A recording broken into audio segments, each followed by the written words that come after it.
Bonjour à tous, j'espère que vous allez bien. Je suis très contente de vous retrouver pour ce nouvel épisode de mon podcast créatif.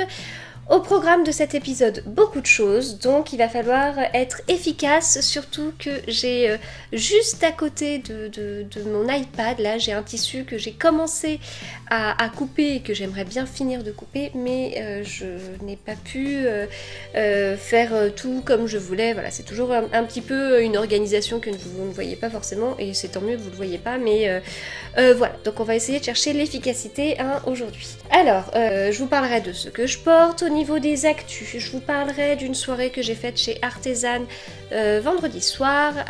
C'était une soirée Artezan et Fiskars autour de la broderie, voilà. Au niveau tricot, je vous parlerai d'un en cours qui n'a pas trop avancé, mais voilà, c'est celui que je vous montrerai parce que celui que j'ai le plus avancé, c'est un test secret, voilà.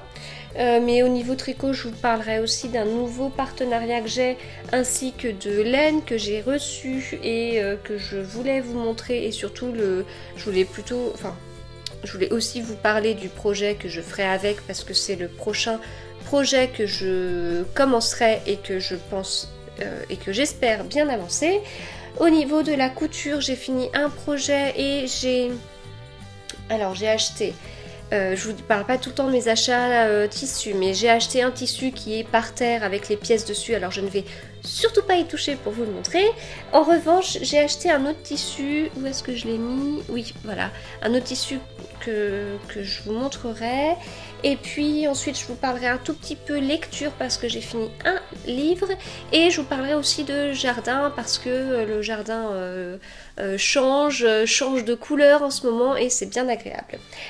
Bon bah écoutez, c'est parti. Alors tout d'abord, ce que je porte, eh bien, c'est une blouse Syracuse d'Anne Kerdiles en crêpe de chez Mondial Tissu que j'avais cousue cet été. Si vous me suivez depuis cet été enfin voilà, juillet-août, j'ai eu une très grosse frénésie couture. Je faisais beaucoup de couture et maintenant je suis très contente de pouvoir porter ce que j'ai cousu. Alors faut savoir que quand j'ai cousu cet été, je ne travaillais pas, donc j'ai cousu pas mal de choses que j'ai soit portées dans la foulée, soit que j'ai attendu avant de porter, enfin soit des choses que j'ai cousues et j'ai attendu de reprendre un travail pour pouvoir les porter. Et voilà, ce qui fait que maintenant je découvre un petit peu ma garde-robe, sachant que ça faisait quand même 3-4 ans que j'avais pas travaillé. Du coup, je vois qu'il va falloir que j'ajuste quand même pour mes tenues l'année prochaine. Voilà, enfin, il y a des petites choses qui vont pas trop. Là, je découvre vraiment ce que j'avais préparé en fait et je le porte. Bon, il y a quand même des choses, même si au niveau du Me Made May, j'arrive à apporter des choses différentes chaque jour et j'en ai encore en stock. Mais voilà, il y a quand même des petites choses que j'aimerais ajuster pour enfin, au moins l'année prochaine, mais ça impliquera peut-être d'autres achats, etc. Et ça se fera certainement progressivement. Enfin bref. Voilà, donc autrement dit, vivement le Me Made May 2020 pour refaire un bilan. Enfin voilà. Ensuite, eh bien on va passer à la partie actu. Donc partie actu, comme je vous disais, j'ai été vendredi soir à une soirée chez Artezan. C'était une soirée Artezan et Fiskars. Alors Artezan, c'est une marque qui propose des cours de loisirs créatifs en ligne. Voilà, il y a de très nombreux cours. Soit les cours sont animés par des personnes qui travaillent chez Artezan, soit les cours sont animés par des personnes, des blogueuses, ou voilà. Donc le principe est vraiment super sympa. C'est quand même bien fait parce que les cours sont découpés en chapitres, ils sont accessibles tout le temps. Et puis voilà, ça peut être sympa quand on veut vraiment découvrir une technique, d'avoir un cours comme ça plutôt qu'une petite vidéo sous format de tuto YouTube par exemple. Un cours comme ça peut être assez complet. Puis voilà, ça porte bien le nom de cours. Donc voilà, Artezan. Alors j'avais déjà fait une soirée chez eux, c'était pour la sortie d'un coffret sur des fleurs à dessiner. Je me rappelle plus du nom exact. Mille et une fleurs à dessiner ou je sais plus. Enfin bon, c'était vraiment super, surtout que moi à ce moment-là, c'était la toute première soirée où j'avais été conviée, donc j'en étais très très honorée et voilà, c'était vraiment sympa. Et donc là, c'était un thème différent. Puisqu'au final, avec la marque Fiskars, qui est une marque de ciseaux que beaucoup connaissent. Alors, marque de ciseaux, mais il faut savoir que moi, mon sécateur pour couper notamment mes roses fanées, c'est aussi de la marque Fiskars. Et donc, voilà, Fiskars propose depuis très longtemps des ciseaux de très bonne qualité. Et de nombreuses couturières ont des ciseaux de cette marque-là, quoi.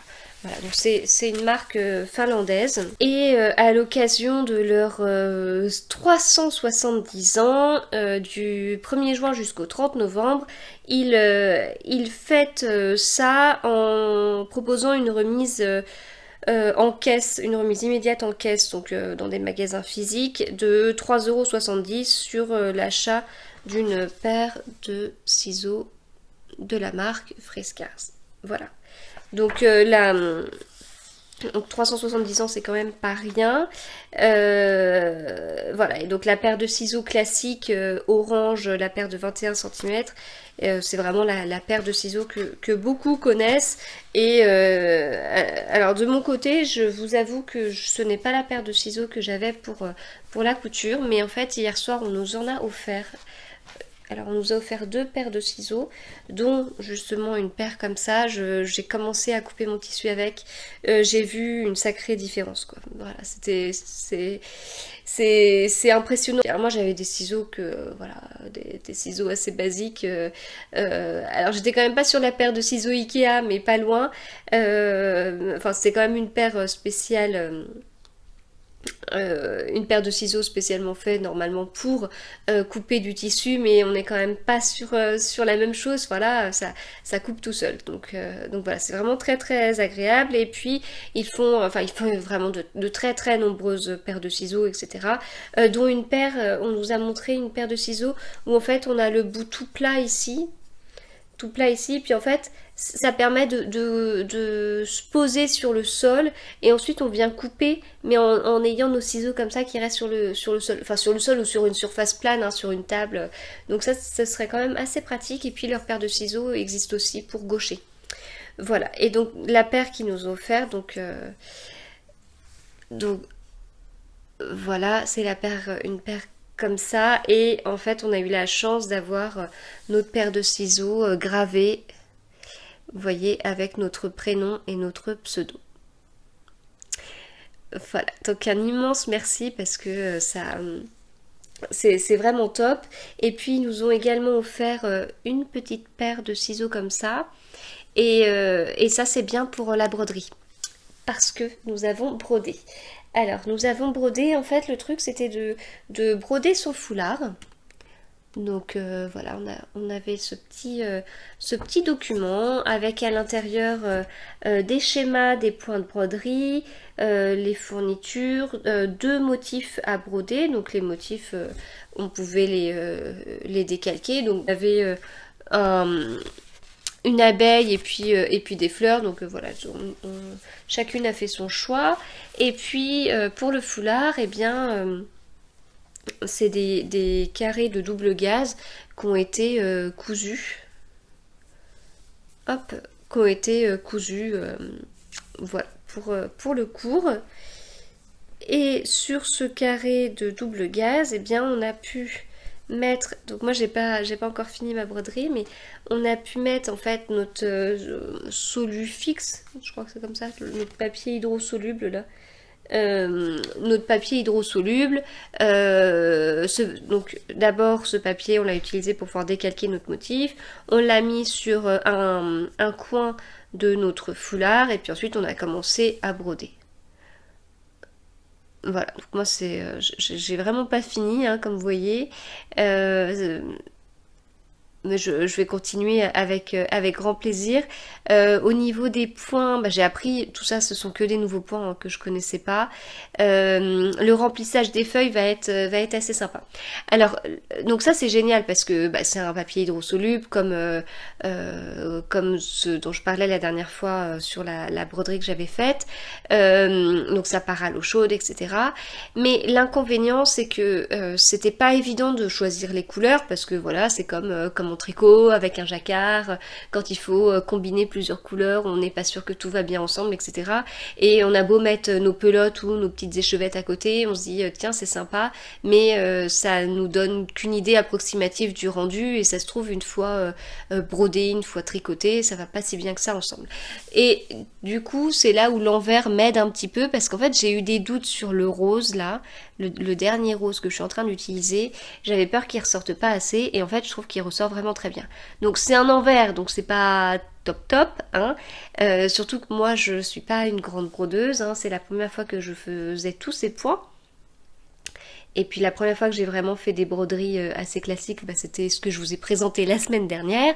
Donc voilà, pour l'instant ça me plaît bien, c'est très sympa à faire, c'est très reposant. Alors il y avait des couturières qui étaient là à la soirée et qui disaient que c'était chouette parce que ça leur permettait d'avoir une activité devant la télé. Bon, pour moi, j'ai déjà une activité à faire devant la télé, donc voilà, c'est juste après à réussir à m'organiser entre la couture, le tricot, la broderie, etc. Mais c'est très sympa. C'est très très sympa, je trouve. Et puis ça change, et puis c'était très agréable de pouvoir faire cette soirée tout en ayant des profs qui nous expliquent, qui nous aident, qui nous conseillent. Enfin non mais c'était vraiment vraiment top. Et puis bien sûr c'était génial de pouvoir voir ou revoir de nombreuses blogueuses, instagrammeuses, tout ce qu'on veut. Voilà, c'était un moment très très chouette et je remercie mille fois du coup Artezane et Fiskars de m'avoir convié à cette soirée. Maintenant, on passe à la partie tricot. Alors, partie tricot, j'ai mon Acravélo dans mon sac à projet que j'avais commandé à MJ Margeva. Hop. Bon, je vous redis pas le pourquoi du comment du Acravélo, hein, je vous renvoie vers des épisodes précédents si vous voulez savoir. Je le rappellerai quand j'aurai avancé davantage. Et donc, vous voyez, le motif, je l'ai vraiment totalement terminé. Je crois qu'il me manquait juste la bordure du bas la dernière fois. Et puis là, je continue mes côtes. Hein. Je suis sur des côtes 2 de torse. Donc, je continue mes côtes et je voulais faire... J'en suis où là ? Donc là je vais finir ce rang là, je vais faire le rang en vert, sur le prochain rang droit je remets une boutonnière, je refais un rang en vert et je termine, je rabats mes mailles. Voilà, donc ça me fait 3 rangs pleins, ce petit bout de rang et puis rabattage des mailles. Et après le corps sera terminé et puis ensuite j'enchaînerai sur les manches. Donc ça avance pas trop mal, enfin ça avance pas trop mal. La dernière fois que je vous en ai parlé, c'était il y a 2 semaines, voilà. Mais bon, ça avance. Et donc, pour mémoire, pour rappel, le coloris, ici, c'est le coloris Cara Havane en base yak de Heidi Heidi qu'elle a gentiment offert dans le cadre de ce projet Acravélo. Et puis, là, on est sur du yak naturel.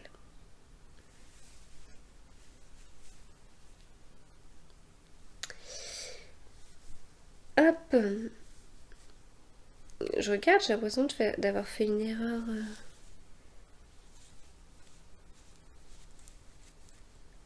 Là.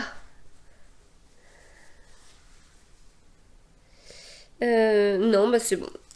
C'est bon, c'est peut-être juste le jacquard, comme tout jacquard, aura besoin d'un petit coup de blocage. Et comme tout tricot d'ailleurs, même.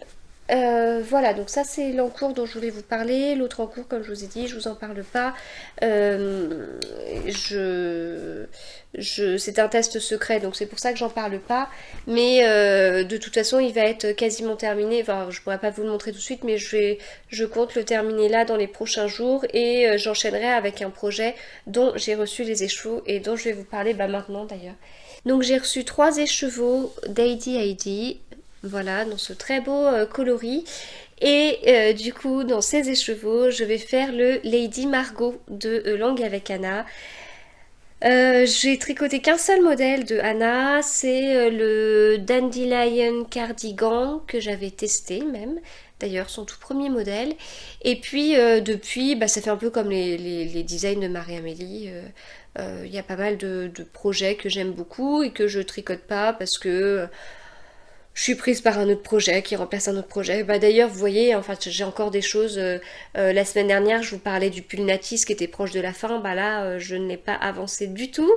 Le Quiet Stars, c'était trop bien quand j'avais commencé. Je ne l'avance toujours pas. Enfin, bon, vous voyez, c'est toujours un petit peu la même chose. Voilà, c'est peut-être dommage, mais voilà, j'en parle juste pour rappeler, pour signifier que non, je ne les oublie pas, comme parfois on me pose des questions sur certains projets, mais malgré les apparences, je suis organisée, j'ai les choses en tête et je m'organise aussi comme ça m'enchante, comme je veux. Et voilà, là en l'occurrence, c'est bon, c'est le moment pour pouvoir faire enfin le Lady Margot, donc j'ai très très hâte. Et avec ces couleurs-là, je pense que ce sera un beau projet de saison. Donc voilà, ça c'est ce que je mets prochainement sur mes aiguilles, très très très vite, et je vous en parlerai la semaine prochaine parce que normalement ça aura avancé. Ensuite, pour terminer la partie tricot, je voulais vous parler de We Are Knitters parce que j'ai un partenariat avec eux dans le sens où ils m'ont envoyé un kit de mon choix et j'ai choisi le kit du Acne Cardigan qui est ce gilet là. Voilà, donc c'est un gilet au point de blé. Je confonds toujours pointerie et point de blé. Il me semble que c'est le point de blé. Voilà l'échantillon dans la qualité The Mary Wool. Voilà, The Mary Wool, qui est un fil mèche et le coloris c'est Spotted Beige. Voilà, alors c'est pas la couleur du modèle parce que sur le modèle le gilet est gris et moi j'ai pris du beige. Mais on reste quand même dans des couleurs assez claires. Donc là j'ai du beige et là j'ai du beige. Voilà, donc j'ai fait l'échantillon très vite pour que ce soit fait. Il a mis un peu plus de temps à sécher que ce que j'aurais voulu. Enfin, c'est aussi de ma faute. Je l'ai pas bloqué, je l'ai bloqué le jour, au moment limite où je voulais commencer, et ça a été long à sécher.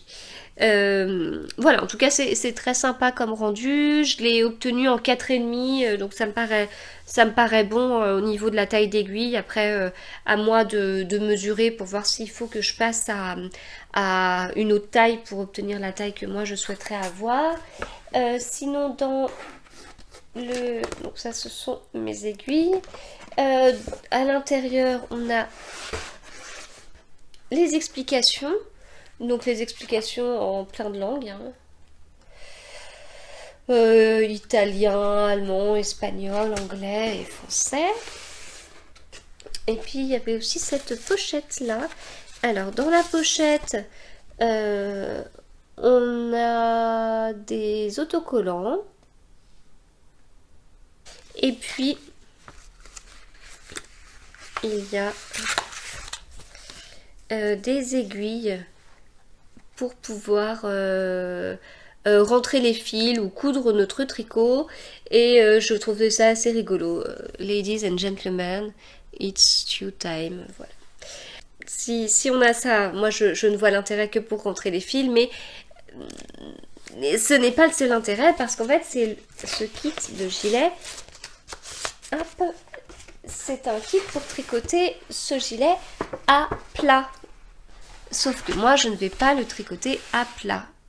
Voilà, donc je vais le tricoter, et bien je crois qu'il se tricote de bas en haut, donc de bas en haut j'aurai mes demi-devants et mon corps sur la même aiguille, et puis pour les manches, eh bien je vous renvoie à l'épisode de la semaine dernière, parce que j'ai fait le pull Natis en tricotant des manches en rond et en les accrochant à mon corps de gilet sans couture, et bien ce coup-ci je relèverai des mailles et je partirai dans l'autre sens pour faire mes manches. Surtout que là, il n'y a pas une histoire de rang raccourci, parce qu'on n'a pas l'épaule à former. Là, on part direct en rond, et puis pour mon cas, j'aurai des diminutions jusqu'en bas de la manche. Voilà, voilà. Donc merci beaucoup We Knitters. C'est une marque que je connais de nom, mais j'avais jamais eu l'occasion d'en tricoter, et voilà, je suis très contente qu'ils m'aient proposé un kit, qu'ils aient pensé à moi, et ce kit me plaît beaucoup. Voilà, donc en 4,5 ça peut aller vite, encore faut-il réussir à faire avancer tout ce que je voudrais, quoi. Voilà, donc c'est fini pour la partie tricot, et je passe maintenant à la partie couture. Alors, partie couture, j'ai fini un projet, hop, c'est une blouse en broderie anglaise, mais surtout c'est une blouse de MLM Patron, et c'est une impatiente, ma 50 millième impatiente. Alors, c'est une broderie anglaise que j'ai achetée au Tissu Myrtille à Lorient, qui était pas cher du tout pour une broderie anglaise. Style 10 € le mètre, voilà. Et alors ces derniers temps, bon, j'ai fait pas mal d'impatientes, j'en ai fait en jersey, et puis voilà, j'ai eu envie de... Donc j'ai 2 broderies anglaises qui m'attendaient à la maison, celle-là et j'en ai une autre, et puis je me suis dit que j'allais en transformer une en blouse à manches longues et l'autre en blouse à manches courtes. Voilà la première, et puis je trouvais ça sympa de faire une impatiente. Alors, comme c'est une blouse, enfin le tissu est un peu lourd, un peu rigide, donc ça a tendance à pas, ça retombe pas comme du jersey qui est assez fluide. Là ça retombe, c'est un peu plus cartonneux entre guillemets. Je l'ai pas encore portée au travail, mais je pense que je la porterai rentrée dans mon pantalon, et mon pantalon c'est quasiment tout le temps un jean, donc je pense que je la rentrerai rentrée dans mon jean. Voilà, alors là je l'ai pas repassé, donc c'est peut-être pas génial. Je vous avais posé des questions sur comment terminer l'encolure. Voilà, je vous ai posé la question sur Instagram parce que j'avais des doutes. Alors, j'ai déjà cousu de la broderie anglaise, j'avais fait une blouse Sésambre d'Anne Cardiles, et je voulais pas que ma blouse... en fait, je voulais pas porter quelque chose sous ma blouse, et je voulais pas qu'elle soit transparente. Donc j'avais fait le choix de la doubler entièrement. Voilà, ce qui n'était pas évident parce que la blouse Sésambre en bas, elle a des arrondis, et enfin bref, bon, ça avait été un peu compliqué à faire, et puis le résultat est peut-être pas top, mais bon. Et là, ce coup-ci, je voulais une blouse transparente. Je pense que de mon côté, je mettrai un débardeur couleur chair en dessous. Et du coup, au niveau du col, bah, je voulais que ça se voit le moins possible. Donc normalement, la blouse l'impatiente, elle est prévue avec une parmenture. Donc j'avais tenté de mettre la parmenture en dessous, mais ça se voyait. Et puis j'avais testé de mettre le biais en dessous, et ça se voyait. Je trouvais que le biais se voyait plus, mais sur moins de centimètres, contrairement à la parmenture. J'ai hésité, je vous ai posé la question sur Instagram, vous avez été plein à me répondre, à me donner des solutions auxquelles j'avais pas pensé, style mettre le biais à cheval sur le col, mais au final voilà, j'ai choisi de mettre le biais comme un biais classique. Donc oui, comment essayer de vous montrer que oui, ça se verra, voilà, oui, du coup mon biais se voit, mais ça se voit à une partie où je fais la couture, donc je pense que c'est bon, ça y est. Bon, mon col mérite un petit coup de fer, hein, mais voilà, du coup j'en suis super contente. J'en suis super contente, et je suis toujours pas lassée de ce patron, l'impatiente, comme vous pouvez le voir. Alors, donc en couture, sinon, dans les achats que j'ai faits, alors il y a une petite mercerie qui a... Enfin, une petite mercerie, je sais pas si on peut appeler ça comme ça. En fait, c'est une petite boutique qui vend de la laine fil d'art dans certaines qualités, certains coloris, un peu de tissu, un peu de fil, et je crois que c'est tout. Elle fait des cours de couture, de tricot. Cette petite boutique est à Méré, à côté de Montfort-l'Amaury. Et en fait, j'ai appris l'existence de cette boutique parce que j'avais des colis à me faire livrer en relais colis. Et, du coup, en regardant la liste de ce qu'on me proposait pas trop loin de chez moi, je suis tombée sur cette mercerie là, enfin cette petite boutique. Et c'était pas le plus près, mais je me suis dit, tiens, c'est bizarre, je savais pas qu'il y avait ça, je vais aller découvrir. Je vais me faire livrer mes colis là. Voilà. Donc quand j'y suis allée, bah, j'étais contente. Donc effectivement, c'est une boutique très récente puisqu'elle a seulement 3 semaines, 3-4 semaines. Elle vend principalement, comme je vous dis, donc un peu de laine, fil d'art, un peu de tissu, enfin principalement coton. Elle a du coton, de la double gaze, mais enfin elle a pas de jersey. Et en fait c'est surtout pour les enfants en fait. Donc des nouveau-nés ou enfants un petit peu plus grands, mais voilà c'est un petit peu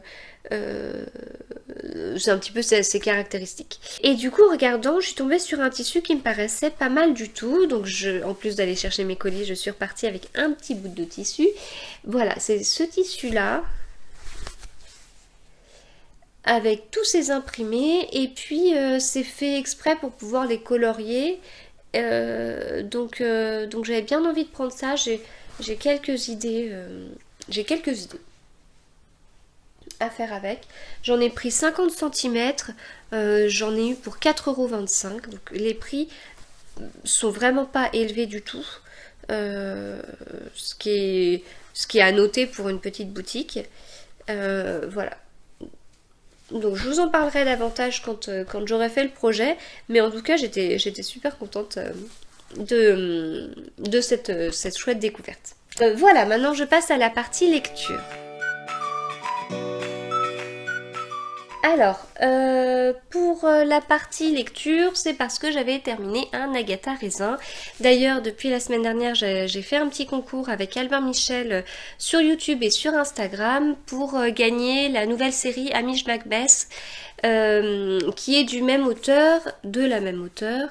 Alors, faut savoir que les Agatha Raisin et du coup les Hamish Macbeth, ce sont des livres qui ont été écrits il y a un petit moment, notamment, alors les Hamish Macbeth ont été écrits avant les Agatha Raisin, et enfin le premier Hamish Macbeth a été écrit avant le premier Agatha Raisin, il a même été écrit en 1985. Voilà, du coup ils sortent que maintenant, ce qui fait que nous en France on est obligé d'attendre la sortie d'un livre qui en réalité a été écrit il y a quand même un petit paquet d'années, mais voilà.